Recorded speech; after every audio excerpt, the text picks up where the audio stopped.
Remove that medal. It has nothing to do with this discussion. The councilman's voice cut through the packed town hall like a blade, cold and dismissive. The old man at the podium didn't move. His weathered hands gripped the microphone, and on his faded denim jacket, above a heart that had seen too much, hung a small purple ribbon with a silver heart at its center. The crowd of 200 people shifted uneasily. Some looked down, others whispered, but he didn't respond immediately. He just stood there, looking at Councilman Richard Brennan with eyes that carried decades of silence. Then someone in the back stood up. A woman in her 60s, tears already forming, raised her voice and said 7 words that would change everything. That man lost his son for this country. What happened next ended Brennan's career and reminded an entire community what sacrifice truly means. Welcome to The Last Witness. Before we continue, tell me in the comments from which city in the world are you watching this video today? And if you believe stories like these need to be heard, hit that subscribe button and help us honor those whose voices deserve to be protected. The Riverside Community Center was packed beyond capacity that Tuesday evening. Not for the usual reasons, budget meetings, zoning disputes, road repairs, but because of a proposal that had divided the town for months. A plan to demolish the old Veterans Memorial Park and replace it with a shopping complex. The meeting was supposed to be routine, public comments, council debate, final vote. But everyone knew this wasn't routine. This was about memory, about history, about who gets to decide what matters. Thomas Mitchell had arrived early, not because he wanted the best seat, but because he needed time to prepare himself.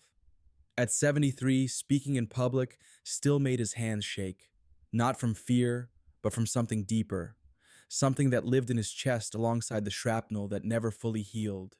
He wore the same jacket he'd worn to every important occasion for the past 20 years, denim, faded, with careful patches where his wife had repaired worn spots.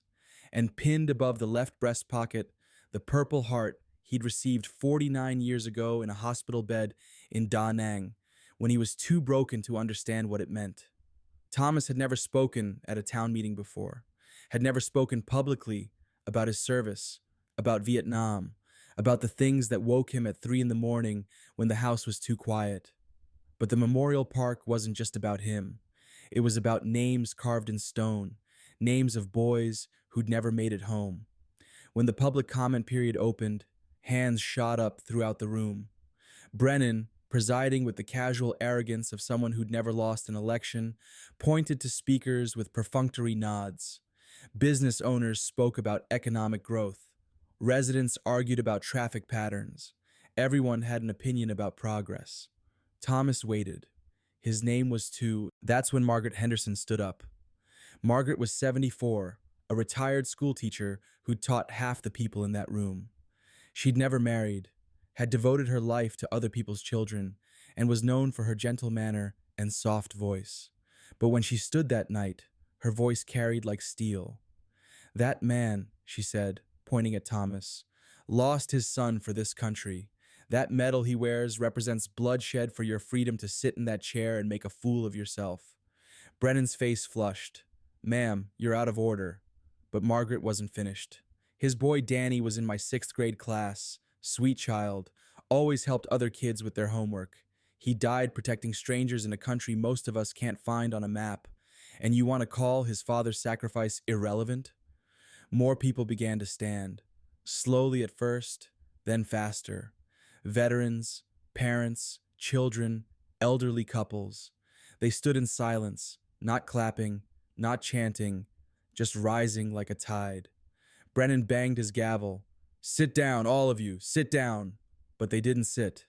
They stood for Thomas, for Danny, for every name on that memorial wall. An older man in the 3rd row called out, "That's Harold's boy up there too," pointing toward the wall. "Lost him in Iraq." A woman near the back. "And Jennifer's husband, 2 tours in Afghanistan." One by one, people began naming the dead, not shouting, just calling out names like roll call, like remembrance, like prayer. Brennan's face went white, then red. He stood up, his chair scraping loudly across the floor. "This meeting is suspended," he shouted. "Security, clear the room." But there was no security, just a part-time janitor who looked as stunned as everyone else. Thomas still stood at the podium, his hands steady now, his voice clear. "Councilman Brennan," he said, "this isn't about decoration, it's about dedication. You want to tear down a memorial to build a shopping mall, but some things shouldn't have a price tag." He touched the purple heart on his chest, not dramatically, just naturally. "My son died believing America was worth dying for. I wore this medal to remind myself that his sacrifice meant something, that it still means something." He looked around the room at all the people still standing. These people understand that. They know the difference between progress and forgetting, between moving forward and leaving people behind. The meeting never resumed that night. Brennan stormed out through a side door.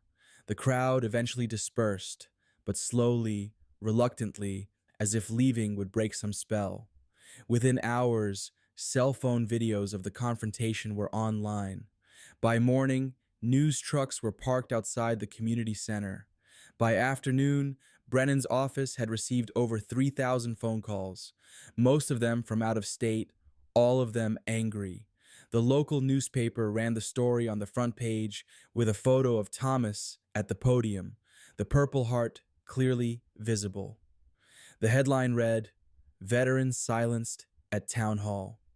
But Thomas Mitchell didn't give interviews. When reporters knocked on his door, he politely declined to comment. When national news wanted his story, he said simply, "I said what I needed to say." The recall petition started the next day. Margaret Henderson, the retired teacher, organized it with the efficiency of someone who'd spent decades managing rowdy classrooms. Within a week, they had enough signatures. Within a month, Brennan was out of office. The memorial park was never touched. The shopping complex was built on vacant land 2 miles away, and the developer donated a bench to the park with a plaque that read, "In honor of those who gave all and those who remember them." Thomas Mitchell returned to his quiet life. Same house, same routine, same jacket with the Purple Heart over his heart. But something had changed in Riverside. People nodded when they passed him on the street. Veterans who'd never spoken about their service began attending town meetings. Children asked their grandparents about the names on the memorial wall. And every Tuesday evening, when the town council met, there was always at least one veteran in the audience. Not to protest, not to demand, just to be present. A quiet reminder that some things are worth preserving and some voices deserve to be heard.